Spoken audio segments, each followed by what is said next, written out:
Differentiation shows how fast the rate of change is every moment. Integration shows accumulated total amount. Rule 1. Add 1 to the power. Whatever is your answer, drop it below to divide the new power. Many students find themselves at 6 and 7s when they find questions like this. It's very simple. Simply taking a cup of tea. Firstly, what do? You integrate one after the other. Now, integrating 2x squared. Remember the rule. Handle this guy first and then keep this. So, doing for x squared, you know that it's going to be x, that's plus 1, plus the power all over your new power. So, x raised to power 3 all over 3. Remember this, you drop it. That becomes 2x raised to power 3 all over 3. Oh, the next item is minus x. You leave the minus sign there, and this you know is x raised to power 1. 1 plus 1 all over 1 plus 1. That means that is minus x squared all over 2. That's for the second term. How about for the third term? This is a constant. The rule just says just move it up and it becomes minus 3x.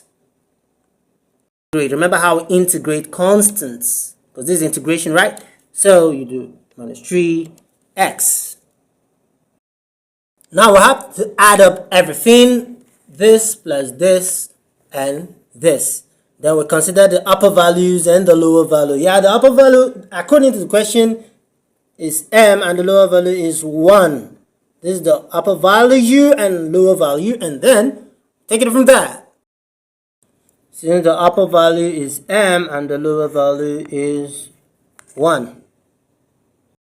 That means that we'll do upper value and then this m here means that you're going to replace or substitute x with m. So it becomes 2m raised to the power 3 minus m raised to the power 2 minus 3m. So upper. Then for lower value, you do the same thing. You substitute, you put 1 wherever you see x. That means 2 times 1 raised to the power 3 all over 3 minus 1 square all over 2 minus 3 times 1. Yeah, you're putting 1, replacing it with x. So now this is supposed to be the upper value minus the lower value. This is what we got for the upper value and this is what we got for the lower value. Let's simplify this. This is the same as 3 over 1. Of course, 1 square is still 1. 1 raised to the power 3 is still 1. Then it gives you 2. So this is the same thing as 2 over 3 minus 1 over 2 minus 3 over 1. LCM of 3, 2 and 1 is 6. This divided by 3 is 2. 2 times 2 is going to give you 4 minus 6 divided by 2 is 3. 3 times 1, 3. Minus 6 divided by 1 is 6. Then times 3, 18 minus 18. So 4 minus 3 minus 18. What does it give us? Minus 3 minus 18 is going to give us minus 21. Plus 4 minus 21 is going to give us minus 17. So our answer is minus 17 all over 6. So this will give me 2 over 3 minus 1 over 2 minus 3 all over 1 minus 17 over 6. So remember that this is the upper value and this is the lower value. The upper value is this. And then you're supposed to do the upper value minus the lower value. So since the lower value gave me this, which is minus 17 over 6, that's this whole lower value. After doing the sum, I got minus 17 over 16. So upper value, which is this here, minus 7 over 16, which I brought to this place, 2m raised to the power 3 all over 3 minus m squared all over 2 minus 3m, then minus, of course, upper value, then minus, this is the main minus, the lower value, which is minus 17 over 16. Remember, we derived this from this part, right? Now, the question says all of these equals to what? Minus 9 over 2. all of these equals to minus 9 over 2. So let's do the sum. So let's carefully watch this. Writing this, you have 2m raised to the power 3 minus m squared over 2 minus 3m all over 1. Then this is minus minus, which is plus 17 over 6 equals to minus 9 over 2. The next thing we want to do is to look for the LCM of the denominators 2, 6, 1, 2, and 3. And we know that LCM is 6 because 6 is a multiple of everything here. So the LCM is going to be 6. So in this case, you want to have a straight line equation. Then you multiply every member by 6. Now, 2m raised to the power 3 all over 3 times 6. If you multiply this times 6, it's going to give you 3 here, 1, 3 in 6, 2. That's 4m raised to the power 3. For here, 6 divided by 2 is 3. 3 times minus m squared is minus 3m squared. 6 divided by 1 is 6 times 3m is equals to minus, times minus 3m is equals to minus 18m. Then of course 6 divided by 6 is 6 divided by 6 is going to be 1.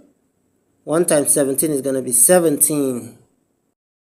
Then finally, if you multiply minus 9 over 2 by 6, it's going to be 6 divided by 2 is 3. 3 times minus 9 equals to minus 27. Equals to minus 27. Okay, now that we have a straight line, we collect the like terms. So when you take minus 27 to the other side of the equation, it becomes plus 27. So 17 plus 27, you add up, it gives us 44.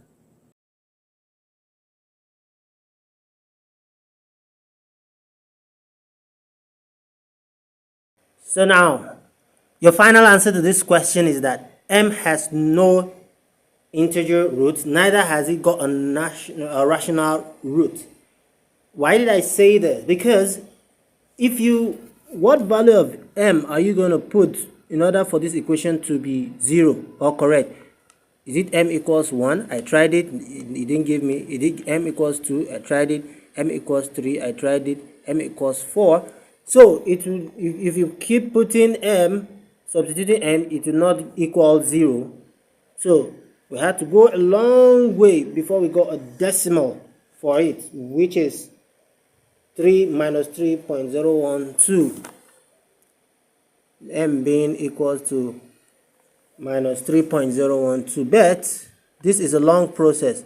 So the final answer to this is that m has no integer root. Okay, let's try plugging in 2. Let's pick 2 now.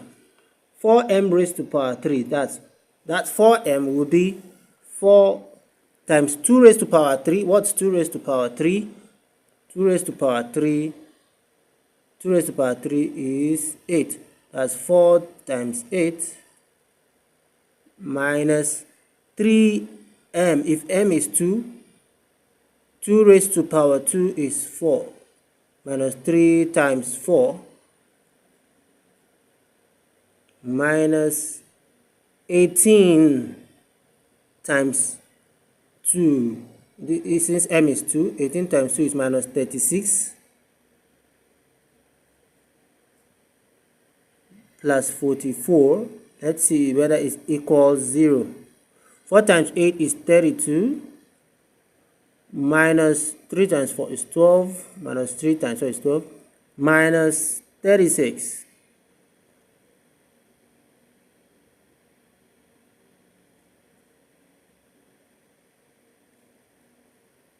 plus 44 equals 0. This is 32 minus 48 minus 12 minus 36 is minus 48 plus 44 equals 0. That means 76 minus 48 equals 0. Of course, you see this is not accurate. 76 minus 48 is not equals to 0.